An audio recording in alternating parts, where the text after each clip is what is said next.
ఇది ప్రభుత్వం కళ్ళు తెరవకపోతే టు ది డిబేట్. ముందుగా ఆంధ్రప్రదేశ్లో పోలీసులు ఎందుకు చట్టాన్ని చేతుల్లోకి తీసుకుంటున్నారు, ఎందుకు హద్దు మీరి ప్రవర్తిస్తున్నారు, ఫిర్యాదు చేయడానికి వచ్చిన వాళ్ళని వ్యక్తిగత కక్ష శత్రువులుగా ఎందుకు చూస్తున్నారు, ఎందుకు ప్రాణాల మీదకి తెస్తున్నారు, ఎందుకు చనిపోయేలా చేస్తున్నారు, కొట్టి చంపుతున్నారు, లేకపోతే ఈ అంశం మీద మాట్లాడదాం. దీనిపైన మనతో చర్చలో పాల్గొంటున్నారు రిటైర్డ్ ఎస్పీ మధుసూదన్ గారు, అలాగే తెలుగుదేశం పార్టీ నాయకులు విద్యాసాగర్ గారు, సామాజిక సంక్షేమ మండలి చైర్మన్ పోతుల బాలకోటయ్య గారు అండ్ మాజీ జడ్జి రామకృష్ణ గారు మనతో చర్చలో పాల్గొంటున్నారు. ముందుగా మధుసూదన్ గారు నమస్తే అండి. నమస్తే అండి. సో నా ఇంట్రడక్షన్ మీరు మొత్తం వినే ఉంటారు, కొంచెం లెందీగానే ఇచ్చాను. దాంట్లో ముందుగా పోలీస్ దీనికి సంబంధించి తీసుకుంటే ఇటీవల కాలంలో వరుసగా చూస్తున్న కొన్ని ఘటనలు పోలీసుల విశృంఖలత్వాన్ని కొంత చెప్పగానే చెప్తున్నాయి. ఇది పోలీసు శాఖకి పెద్ద మచ్చదేస్తున్నారు ఇట్లాంటి వాళ్ళు కొంతమంది. కానీ ఎందుకు అది అదుపులోకి ఉండడం లేదు? జగన్ జమానా లాగా తయారవుతున్నారు కొంతమంది. కాకపోతే అప్పుడు ఐపీఎస్లు కూడా ఉండేవాళ్ళు. ఇలాంటి చర్యలు ఇప్పుడు సిఐలు ఎస్ఐలు ఇట్లా ఉంది. దీని మీద మీ రియాక్షన్ ఏంటి అండి, విశ్లేషణ ఏంటి? వెంకటకృష్ణ గారు, మీకు ప్యానెల్లో సభ్యులకి నా నమస్కారం. నమస్కారం సార్. ప్రేక్షకులకు కూడా నా నమస్కారం. ఇప్పుడు మీరు చెప్పిన దానిలో 100% వాస్తవం అండి. ఎందుకంటే పోలీస్ డిపార్ట్మెంట్ లో ఒక రోడ్డు మీద ఒక పోలీస్ కానిస్టేబుల్ నిలబడి ఏదైనా తప్పు చేశాడంటే పబ్లిక్ అంతా చూస్తూ ఉంటారు, ప్రజలు చూస్తూ ఉంటారు, మీడియా చూస్తుంటది, అందరి కళ్ళు ఉంటాయి.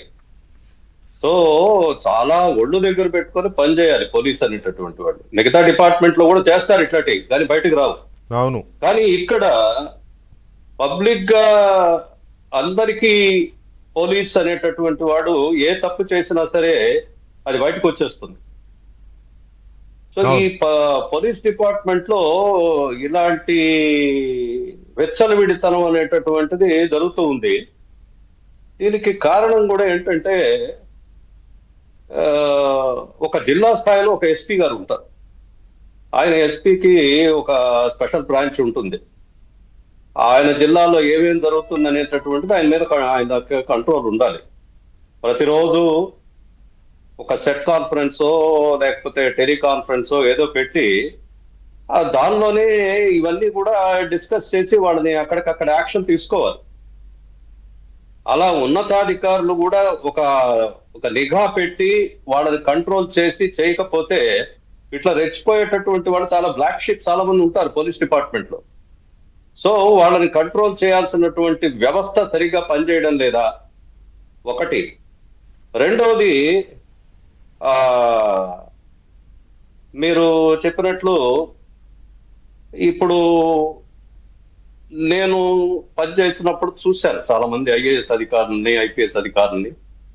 చాలా నిజాయితీగా ఉండేవాళ్ళు, ఒక నిజంగా రోల్ మోడల్ లాగా ఉండేటటువంటి ఆఫీసర్స్ చూసాం. సో అది రాను ఎందుకో ఆ స్థాయిలో కూడా అత్యున్నతమైనటువంటి ఐపీఎస్ ఐఏఎస్ స్థాయిలో కూడా ఒక సడలింపు వచ్చింది, ఎందుకో తెలియదు. నేను గమనించింది 2004 నుంచి అది కనబడుతుంది. మనం చూసాం చాలా మంది ఐఏఎస్ ఆఫీసర్స్ కూడా జైలుకి వెళ్ళడం.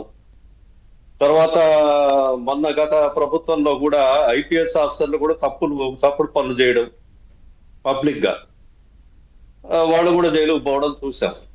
ఇంతకు ముందు చాలా బాధ్యతగా ఉండేవాళ్ళు అండి. ఎవరు అసలు చాలా ఇంపార్షియల్ గా ఉండేవాళ్ళు. ఎవరు చెప్పినా సరే ఏ ఒత్తిళ్లకు లొంగేవాడు కాదు, ఇంపార్షియల్ గా పనిచేసేవాళ్ళు ఐపీఎస్ అధికారులు. కానీ రాను ఎందుకో ఒక నిర్లిప్తత ఎందుకు వచ్చిందో అది వ్యవస్థలోనే వచ్చేసింది. అంటే వ్యవస్థ బలహీనంగా ఉండడము, లేకపోతే వ్యవస్థ పోలీసు వ్యవస్థ మీద అడ్మినిస్ట్రేషన్ పట్టుకోల్పోవడమే దీనికి ప్రధాన కారణం అనుకోవచ్చా? ఎస్, అదే నేను చెప్పబోయేది. ఇప్పుడు ఇంతకు ముందు భయపడేవాళ్ళు, ఏదైనా తప్పు చేసేవాళ్ళు ఉండేవాళ్ళు, ఎస్ఐలు సిఐ స్థాయిలో చేసేవాళ్ళు ఉండేవాళ్ళు. కానీ పై స్థాయిలో ఒక ఎస్పీ లెవెల్లో ఆఫీసరు ఒక కంట్రోల్ ఉండేది. ఆ కంట్రోల్ ఉండి ఎక్కడెక్కడ ఏ ఏ పోలీస్ స్టేషన్ లో ఏం జరుగుతా ఉంది, ఎవరెవరు ఏమేం చేస్తున్నారు అనేటటువంటిది ఒక నిఘా ఉండేది. ఆ నిఘా ఏమన్నా లోపించిందా తెలియదు.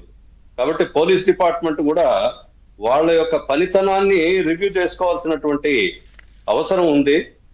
ఆ దీనికి ప్రభుత్వం కూడా ఇటువంటి ఏది వచ్చినా సరే వాళ్ళ మీద కఠిన చర్యలు తీసుకొని వాళ్ళ మీద పనిష్మెంట్ ఇవ్వకపోతే ఇది ఇలాగే జరుగుతూ ఉంటుందండి.